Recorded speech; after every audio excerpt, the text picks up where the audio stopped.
Hoy te enseño cómo transformar este plátano verde en harina para que luego puedas hacer estas preparaciones deliciosas.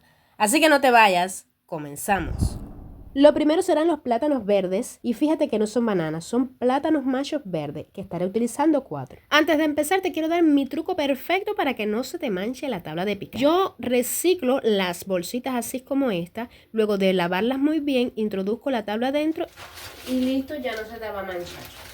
Ahora empezamos a pelar los plátanos y aquí va el otro truco. Antes de seguir pelando voy a hacerle un truco por si acaso te manchas las manos cuando vas a pelar plátano, te enseño el truco. Este es muy fácil, con grasa o aceite embarras muy bien tus manos y así la mancha quedará encima de la grasa y a la hora de lavarla se caerá muy fácil.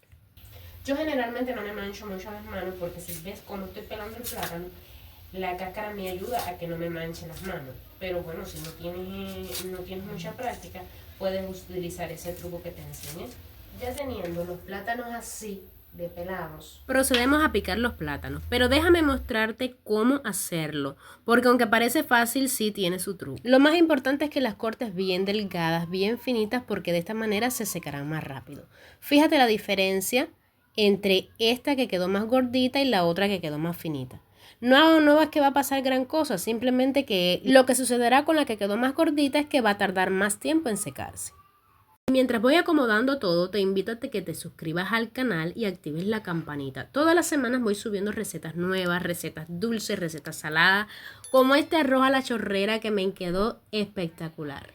Así que date una vueltica por el canal y ya verás. Ya terminamos con la primera rejilla y pasamos a la segunda. Lo principal en este paso es separarlas lo más que puedas unas de otras para que así se sequen mejor. Y así ya tengo las dos bandejas listas para poner al sol. Y ahora sí nos vamos para el sol. Llegamos a la parte más difícil de este proceso, que es la espera. Sí, amiga, porque tenemos que esperar mínimo 3 días. Si tú tienes un horno o un deshidratador de alimentos, mucho mejor, el proceso va a ser mucho más rápido. Pero como yo no lo tengo, pues estoy utilizando esta fuente de calor que es el sol. Claro que todo va a depender de la intensidad del sol, pero aquí en Cuba hace un super sol. Y mira ya el segundo y tercer día qué tostaditas están, ya están perfectas para triturarlas.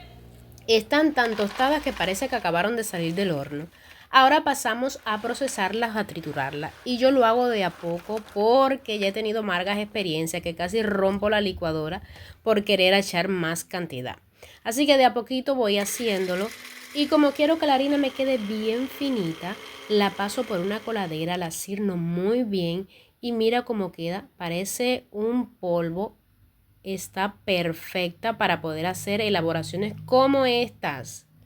Estas torticas panqué o cupcake, no sé cómo lo conoces, pero sí están deliciosos. Los puedes hacer con esta misma harina, que por cierto no contiene gluten. Así que si crees que esto es una buena idea o aprendiste algo nuevo, aprovecha y regálame tu like. Además, suscríbete para podernos encontrar en la próxima receta.